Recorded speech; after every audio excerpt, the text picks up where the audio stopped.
working to connect a region of over 600 million bridges between our lands.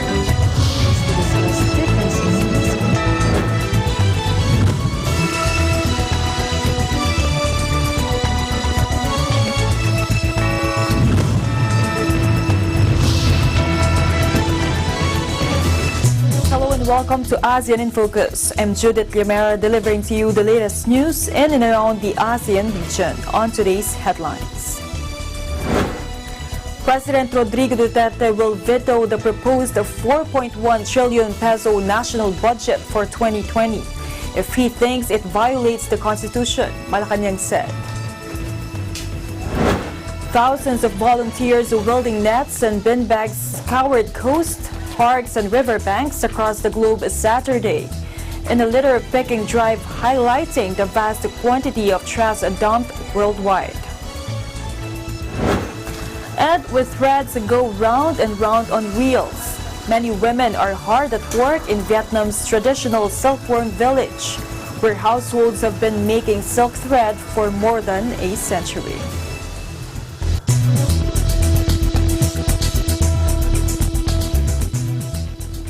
President Rodrigo Duterte will veto the proposed 4.1 trillion peso national budget for 2020 if he thinks it violates the Constitution, Malacanang said. Cabinet Secretary Carlo Nograles made this assurance after Albay Representative Joey Salceda bared that each lawmaker at the House of Representatives will be receiving 100 million pesos under the proposed 2020 national budget. Duterte has certified as urgent the proposed 4.1 trillion peso national budget for 2020. In a letter to Senate President Vicente Soto III and House Speaker Alan Peter Cayetano dated September 17th, Duterte urged both leaders to consider the immediate enactment of House Bill 4228 or the General Appropriation Bill or GAB for fiscal year 2020. Nograles meanwhile said Duterte won't hesitate to use his veto powers as he did when he vetoed the 2019 national budget. In his veto message on the 2019 budget, Duterte said he would not tolerate any attempts to circumvent the Constitution. And I quote, consistent with the foregoing aspirations and the faithful exercise of his office and due fidelity to his oath, he will not tolerate attempts to circumvent the Constitution or any other action that will prejudice the Filipino people whom he serves, Duterte said in his 13-page veto message. Duterte vetoed 95.3 billion peso items of appropriations under the budget because they were not within programmed priorities. He also vetoed 12 provisions under the general and specific provisions.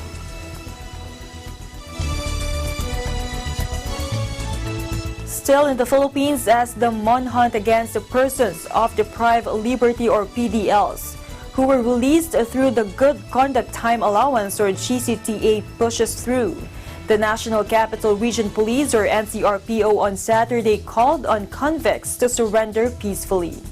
In a statement, NCRPO Chief Major General Guillermo Eleazar said they advised them not to do something that would jeopardize their safety once their personnel are able to track their locations. But still, the best option is for them to surrender. 3 hours after President Rodrigo Duterte's deadline lapse, NCRPO operatives arrested 4 PDLs before the Department of Justice, or DOJ, asked for the suspension of manhunt operations early Friday. Eleazar said another one had been taken into custody in Metro Manila at around 3 p.m. of Friday, after Malacanang and DOJ clarified that the manhunt operations will continue. This came despite the DOJ's pronouncement that it will issue a revised list of GCTA-freed convicts after the number of PDLs who surrendered exceeded the actual number, totaling 1,914. Eleazar earlier said each of the 26 police stations would form a team consisting of 4 personnel to track down the PDLs released under the GCTA. He said the police precincts, police stations, and their offices at NCRPO are open 24 hours, and they shall be ready to arrange for the PDL's turnover to the proper authorities. In other news, thousands of volunteers wielding nets and bin bags scoured coast, parks, and riverbanks across the globe Saturday in a litter-picking drive highlighting the vast quantity of trash dumped worldwide. A day after mass international climate protest, campaigners took part in World Cleanup Day from Manila to the Mediterranean, as hundreds of thousands of people across the world take part in demonstrations and activities calling for urgent action on the environment. Young people have been at the forefront of the movement, with masses of children skipping school on Friday for a global climate strike, which teen activist Greta Thunberg said was only the beginning. Some 4 million people filled the city streets around the world on Friday. The organizers said it was billed as the biggest ever protest against the threat posed to the planet by rising temperatures. It kicked off a week of climate action called for by Thunberg, who was among several hundred young activists attending a climate summit at the United Nations on Saturday. The World Cleanup Day on Saturday is an initiative that has got millions into the streets and cleaning up litter across the globe since it began just over a decade ago. In Vietnam, around 1,400 volunteers armed with metal tongs and sacks gathered in different locations across the country's capital city, Hanoi, to pick up trash under scorching sun to mark a World Cleanup Day. Đang đứng trong danh sách đầu về ô nhiễm không khí, nên là việc em có thể làm dù là nhỏ nhất là việc đi nhặt rác này để giảm thiểu cái rác thải xung quanh môi trường em sống, thì em nghĩ là nó là một việc có ý nghĩa rồi, và mỗi người, riêng bản thân em hay là mỗi người hôm nay đã tham gia hoạt động này thì đều đã góp được một phần lớn nào đó trong công cuộc bảo vệ môi trường. Mặc dù thời tiết hôm nay rất là nắng nóng, nhưng mà nhờ tinh thần hăng say của các bạn đồng đội của em thì em cảm thấy rất là có được tiếp thêm năng lượng và cảm thấy không mệt mỏi.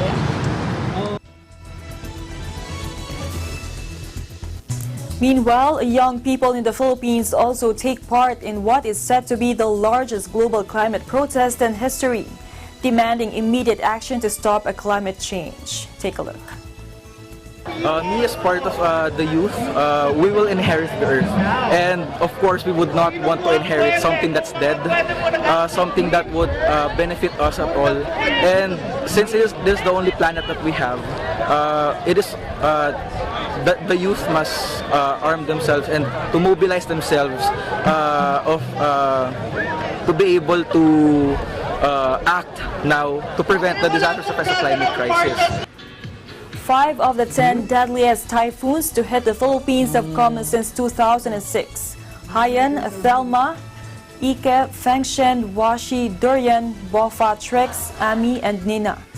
These are the 10 deadliest typhoons of the Philippines between 1947 and 2014.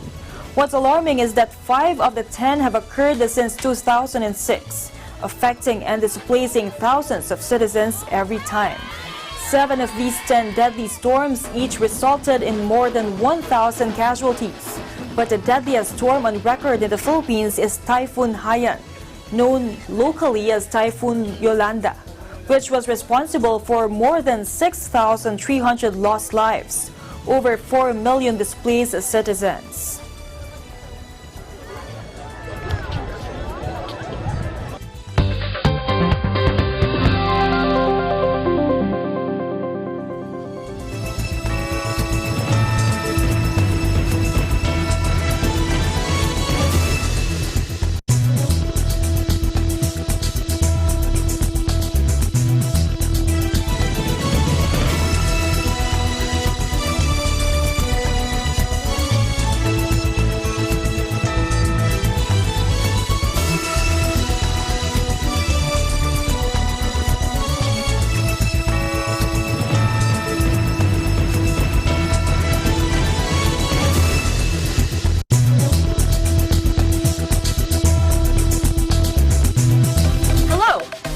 Samantha Suarez, and I'm reporting here from Gainesville, Florida.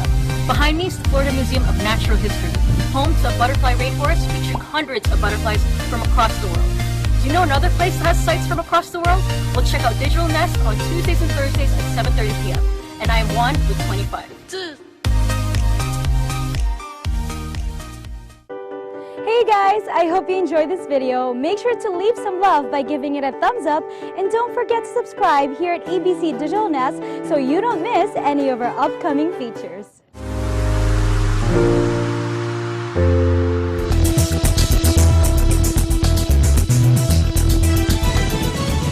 Welcome back. Malacanang expressed alarm over the re-emergence of polio in the Philippines, stressing that there should be greater effort to convince the parents to have their children vaccinated.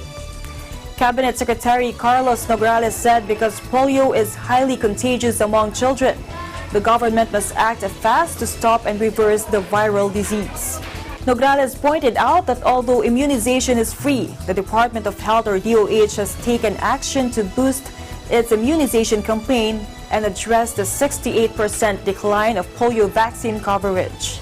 The palace official said President Rodrigo Duterte himself is willing to help promote the polio immunization campaign. Nograles said the re-emergence of polio will be discussed in the cabinet meeting next month. On Friday, the DOH confirmed that a 5-year-old boy from Laguna is the latest and second confirmed polio case in the country. The first case was a 3-year-old girl from Lanao del Sur. DOH Secretary Francisco Duque III has encouraged parents of children below 5 years old, health workers, and local chief executives to take part in the synchronized polio vaccination to be scheduled in their communities.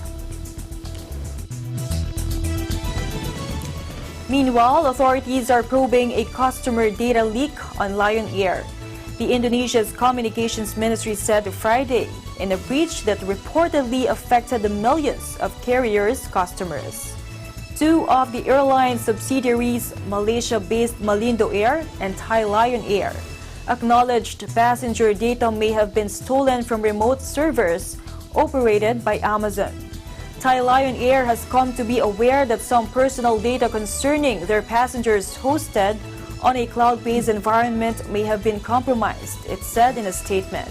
Lion Air, the Southeast Asia's biggest airline by fleet size, said it was cooperating with an Indonesian-Malaysian investigation into the apparent hack, which also affected Lion units Batik Air and Wings Air. The leak involved names, birthdays, addresses, phone numbers, and other details of up to 35 million customers, the Jakarta Post reported, citing a source. Lion did not reveal how many customers were affected, but said that their payment information was not stored on the affected servers. Amazon Web Services, which operates the servers that stored the breach data, declined to comment.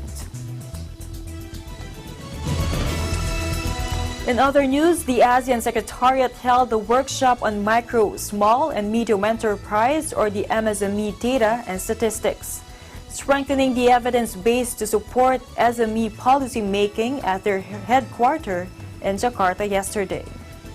The workshop gathered 40 participants comprising policy makers, representing the ASEAN Coordinating Committee on Micro, Small, and Medium Enterprise, or the ACC MSME. Participants from national statistics organizations representing the ASEAN Community Statistical System, or the ACSS, experts from the Organization for Economic Cooperation and Development, or OECD, and Arise Plus. The two-day workshop was held in response to the findings and recommendations of the ASEAN SME Policy Index 2018, a report produced by ACC MSME with support of Canada and OECD, which assesses the strengths and weaknesses in SME policy design, implementation, monitoring, and evaluation across ASEAN member states, or AMS. Among others, the report found that data on MSMEs, such as the contribution and nature of MSMEs, are either missing or not collected systematically. It called for the strengthening of data collection and analyses to ensure development of evidence-based and targeted policies on MSMEs, as well as facilitate monitoring and evaluation of policy implementation. In his opening remarks, Deputy Secretary General of ASEAN for ASEAN Economic Community, Aladdin D. Vilio, underscored the need to improve the coordination of statistical activities at the national and regional level, among others through the harmonization of business registration. He further encouraged governments to take advantage of digital technologies to widen its datasets. Throughout the workshop, participants shared challenges faced in and best practices on data collection and statistical analysis methods at each AMS. They discussed the importance of understanding the MSME landscape both nationally and regionally, and explored considerations for compiling a region-wide database modeled after good practices from around the world, including the OECD's data portal. The workshop concluded with participants exploring way forward towards strengthening regional collaboration between both sectoral bodies towards producing sustainable data on SMEs. The workshop was organized with the support of Canada and OECD through the Canada-OECD project for ASEAN SMEs.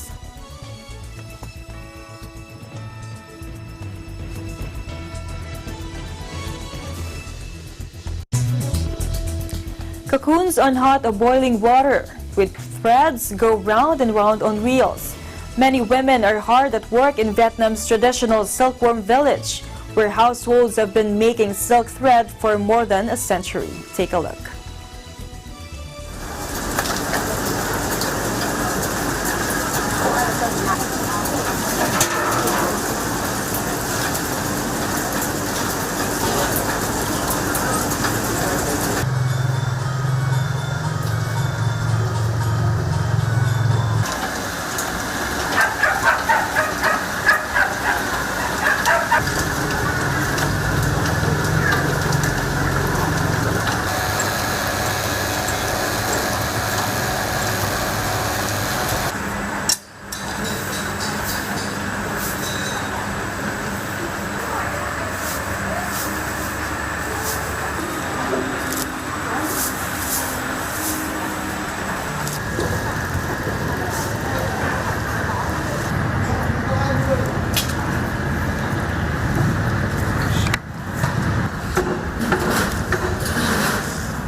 Nguyên liệu không chuẩn thì máy cũng không thể nào làm được, máy thua thủ công mình. Cho nên ở cái địa phương này tại sao mà từ xưa giờ toàn bộ làm bằng thủ công hết, vì cái hàng nào cái hàng đầu vào nó đẹp thì người ta làm tơ đẹp, hàng đầu vào xấu người ta làm tơ vừa.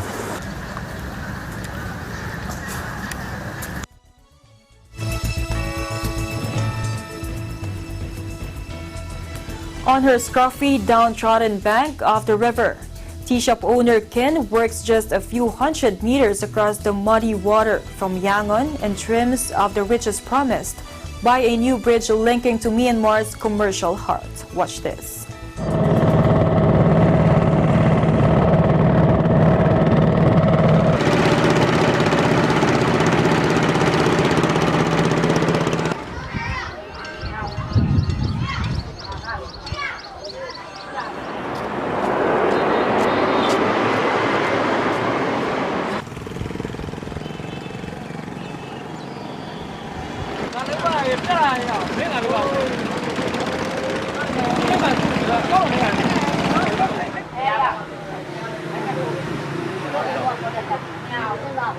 Qua sinh ra là thì đã bị qua trên nhà luôn gì mà đi lo về du giang lui này xem đi này mà rồi ra tay thu sau giờ áo tháo họ quên giờ sai ngắn là đi này sao tao sai công công đi này mà nó ấy là nhiều quên hòa mình rồi xây cũ ra lại.